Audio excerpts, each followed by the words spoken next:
नमस्कार, मैं हूं करमबीर और आप देख रहे हैं देश और दुनिया। हमारे साथ है वरिष्ठ पत्रकार प्रोड्यूसर सर, बहुत बहुत स्वागत है। नमस्कार। 4 लाइनें हैं कि मोहब्बत कर तो ले लेकिन मोहब्बत रास आए भी, मोहब्बत कर तो ले लेकिन मोहब्बत रास आए भी, दिलों को बोझ लगते हैं कभी जुल्फों के साए भी। हजारों गम है इस दुनिया में, अपने भी पराए भी।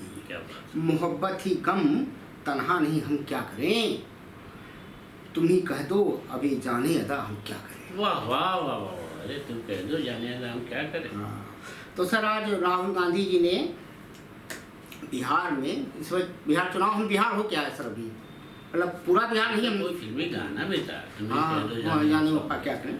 तो सर हम बिहार बॉर्डर हो के आए अभी। अच्छा, बिहार बॉर्डर चूम आया। हाँ चूम आए। तो बिहार की स्थिति बड़ी अजीबोगरीब है। तो आज राहुल गांधी ने फिर वोट चोरी, 2 मामले हैं, दोनों एक साथ उसको अटैच किए दे रहे हैं सर। वोट चोरी मामले में चुनाव आयोग को घेरा, उन्होंने प्रेस कॉन्फ्रेंस किया और कहा कि हरियाणा विधानसभा चुनाव के दौरान धांधली हुई। राहुल का आरोप है कि एक ब्राजील की मॉडल की तस्वीर वोटर लिस्ट में लगी थी, जिसके अलग अलग जगहों पर अलग अलग नाम थे। और सर मजेदार बात यह है कि उसके नाम से कई वोटर लिस्ट बने थे, मतलब 10 बूथों पर 22 बार मतदान किया। क्या कहेंगे सर?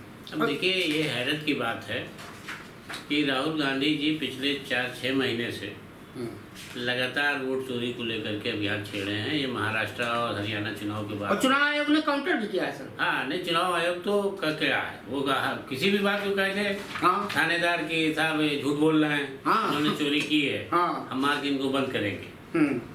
सबूत तो बाद में पेश जी, पता लगाया जाएगा कि जो सबूत पेश कर रहे हैं वो अदालत में देखा जाएगा। अभी तो फिलहाल ऐसा बोलो कि जो टलता रहे मामला।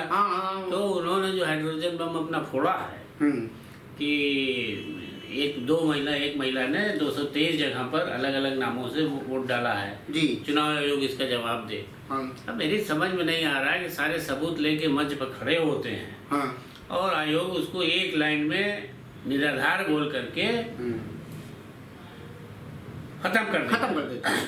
और विपक्ष में जितने महागठबंधन में लोग हैं वो छोटा मोटा बयान देके चुप हो जाते हैं। कोई मंच पर मतलब यानी कोई मोर्चा खोल के ये सामने नहीं आता कि हम चुनाव ही नहीं लड़ेंगे जब तक जांच नहीं आयोग करेगा। नहीं, उसका राज हमने 4 दिन में समझ लिया। एक हमारी मैडम है सर, तो बीजेपी का आईटी सर वही हैंडल करती हैं, तो वो तो हम समझ गए कि खेल क्या है, वो अभी हम बात नहीं, वो चाहे जो खेल हो। मेरा कहने का मतलब ये है कि ये तो वो वाली बात हो गई कि बारिश आएगी डर करेगा। वही है, तो वो चल रहा है कि वोट चोरी। अभी देखिएगा चुनाव होगा, इलेक्शन होगा और वही लोग फिर जीत जाएंगे।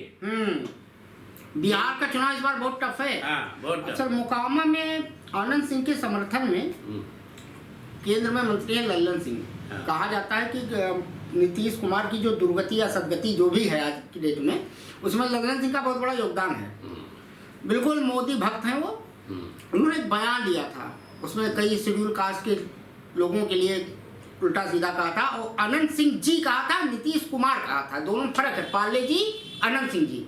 क्या कहेंगे सर? देखिए, FIR भी हुई है। लल्लन सिंह का मामला ये है कि जिस वक्त नीतीश कुमार और ममता बनर्जी और वो स्टालिन पासवान और ये नहीं, वो लोग खड़े हुए थे कि बीजेपी के खिलाफ एक महागठबंधन, तो बाद में बना ना, एक महागठबंधन बनाया जाए, एक मोर्चा खोल बनाया जाए।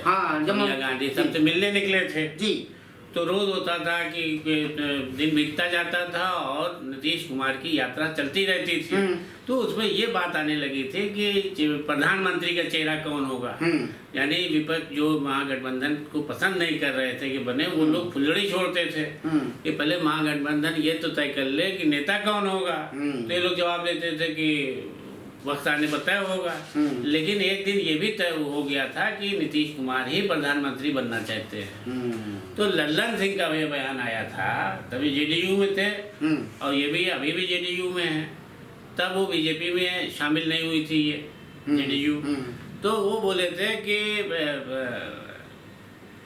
इनको नीतीश कुमार को कि ये कहीं प्रधानमंत्री नहीं बनेंगे, ये पार्टी हुआ अध्यक्ष थे उस वक्त और ये संयोजक थे पार्टी के। और सर चलते चलते पहली बार भारतीय क्रिकेट टीम जो है महिला की जी वर्ल्ड कप जीत के आई है। 57-58 साल में पहली बार, 52 साल में, सॉरी 72 में शुरू हुआ था पहला। उस पर लगा तरह तरह के, चूँकि शायद मुस्लिम हैं कि कप्तान, तरह तरह के मीम बन रहे हैं। बांग्लादेश में तो सब मुस्लिम ही हैं तो उनकी टीम में। लेकिन उसका जो कोच है, हेड कोच, वो बड़ा इंटरेस्टिंग है। वो सचिन तेंदुलकर के साथ का है और मजूमदार, नाम याद नहीं आ रहा है हमको, मजूमदार है सब। हाँ। और कभी इंडियन क्रिकेट टीम के लिए खेल नहीं पाए, रणजी ट्रॉफी फर्स्ट क्लास खेला है उन्होंने। हाँ। और उनकी फोटो बड़ी वायरल हुई, उन्होंने मतलब महिला क्रिकेट टीम की जो कप्तान है, मजूमदार साहब की कोचिंग इतनी अच्छी थी कि भारतीय टीम ने दक्षिण अफ्रीका को हराया और पहली बार वर्ल्ड कप जीता।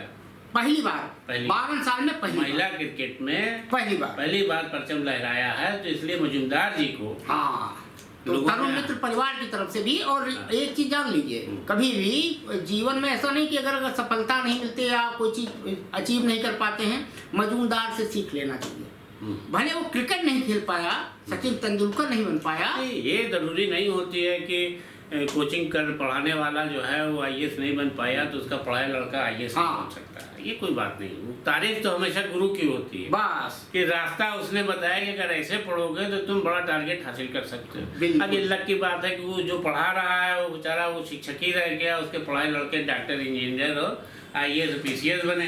तो मजूमदार से सीख मिलती है। और चलते चलते दो लाइनें हैं इसी पे कि तुमको पाने की तमन्ना में गुजारी होती, तुमको पाने की तमन्ना में गुजारी होती, एक जान और भी होती तो तुम्हारी होती। वाह वाह वाह। आज के लिए इतना ही, धन्यवाद।